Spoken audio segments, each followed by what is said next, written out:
The Lord be with you. And with your spirit. The Mass is ended. Go and proclaim the good news to everyone. Thanks be to God.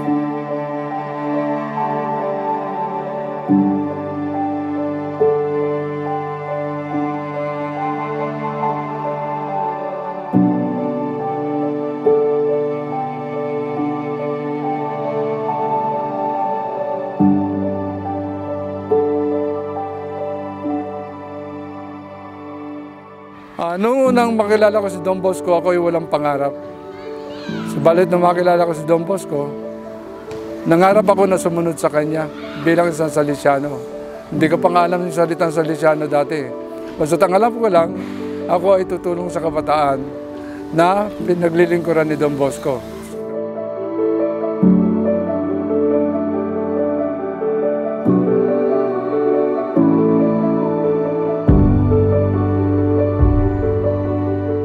It is important to me because it is who I am. So I am a Salesian and I am a priest, no? And I cannot separate that anymore from my identity.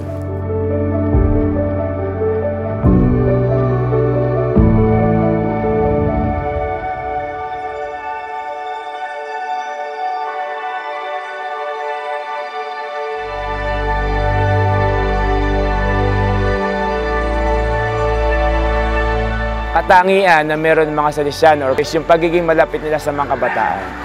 Yan yung nakatawag pansin sa akin kung bakit nagkaroon ako ng malaking debosyon at pagpapahalaga sa mga Salesiano.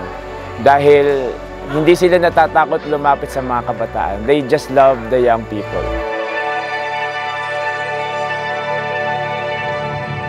Founded by St. John Bosco, the Salesians live in communities that are actively engaged in the world of youth. Prayer and obedience to the Spirit of God are the foundation of their service. They strive to make Don Bosco's dream a reality and live out their consecration to God through their vows of poverty, chastity, and obedience.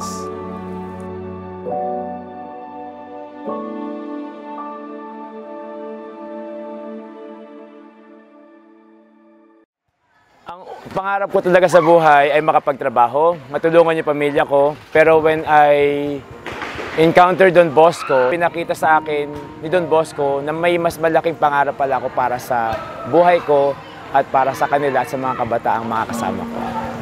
4 years old pa lang gusto ko na maging na maging pare, no? I had always been dreaming of that. It always falls there. Noong una, hindi ako pinapasok ng seminaryo dahil hindi daw ako pwedeng tanggapin. At dahilan doon ako ay nagsikap mag-aral hanggang ako ay mapahintulutan pumasok ng seminaryo.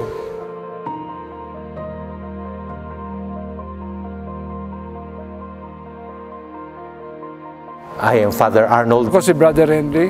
Ang tawag nila sa akin ay Father Longs. Well, ang dream ko for the parish is to make it as much Salesian as possible, no? People are happy being here. Ang pangarap ko ay maging isang Salesian na manatiling Salesian na nagmamahal at tumutulong sa kabataan. Ang pangarap ko sa mga kabataan, siyempre maging banal. Yun naman yung pangarap ni Don Bosco, maging mabuting mamamayan at mabuting Kristiyano para sa bayan. I feel that God is always taking care of me in the different trials that I have.